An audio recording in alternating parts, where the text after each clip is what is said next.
जय मसीह की भाई बहन। आज हम परमेश्वर की आज्ञाओं के बारे में जानेंगे।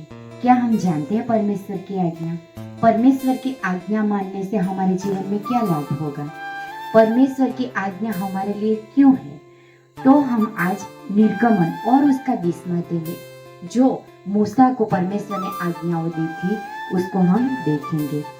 तू मुझे छोड़ दूसरों को ईश्वर करके न मानना, तू अपने लिए कोई मूर्ति खोदकर न बनाना, और तीसरी आज्ञा है तू अपने परमेश्वर का नाम व्यर्थ न लेना, तू विश्राम दिन को पवित्र मानने के लिए स्मरण रखना, तू अपने पिता और अपनी माता का आदर करना, तू खून न करना, तू व्यभिचार न करना, तू चोरी न करना, तू किसी के विरुद्ध झूठी साक्षी न देना, तू किसी के घर का लालच न करना।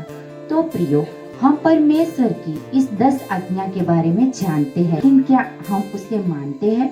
तो विशेष करके हम एक आज्ञा पे जोर देंगे कि परमेश्वर ने मूसा को आज्ञा दी थी तो विश्राम दिन को पवित्र मानने के लिए स्मरण रखना।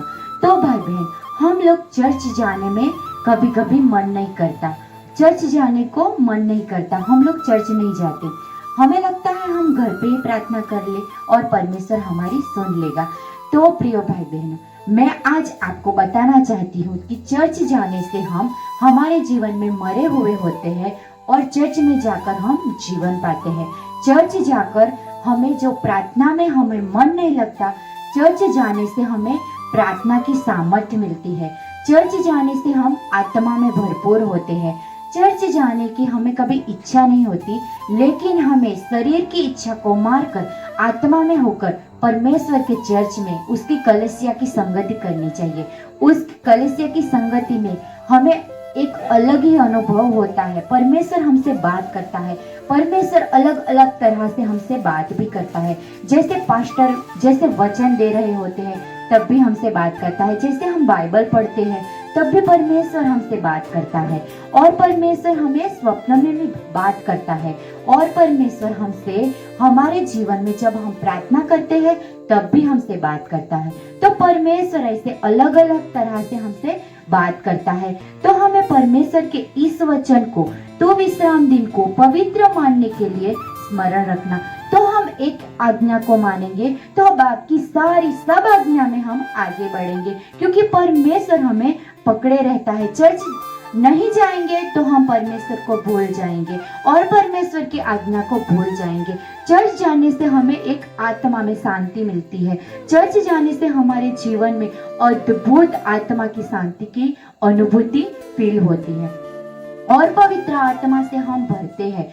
पवित्र आत्मा हमारे जीवन में जब काम करता है तब हम शरीर की सारी इच्छाएं भूल जाते हैं और आत्मा में हम परमेश्वर को स्थान देते हैं, और परमेश्वर को स्थान देने से हमारे जीवन में सारी सफलता आती है, गरीबी दूर होती है, हमारे जीवन में आशीर्वाद आता है, हम परमेश्वर में आगे बढ़ते हैं, परमेश्वर हमें चलाता है। हम अपनी इच्छा से नहीं चलते, हम परमेश्वर की इच्छा से चलने लगते हैं।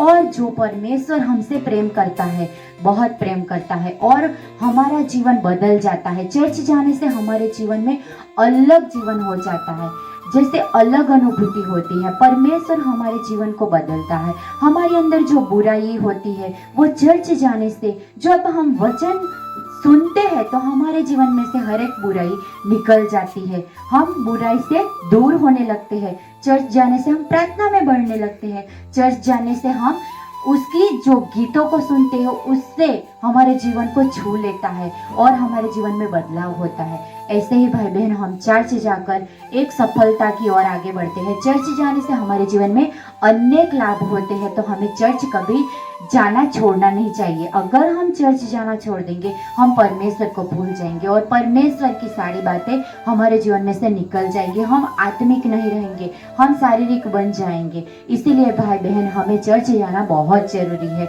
हमें कोई भी काम हो, नौकरी हो, कोई भी चीज हो, हमें चर्च जाने में पहले अपना समय देना चाहिए। अगर हम परमेश्वर को समय देंगे तो हमारे जीवन में बेस्ट टाइम होगा। God time is the best time. God bless you all. आमीन।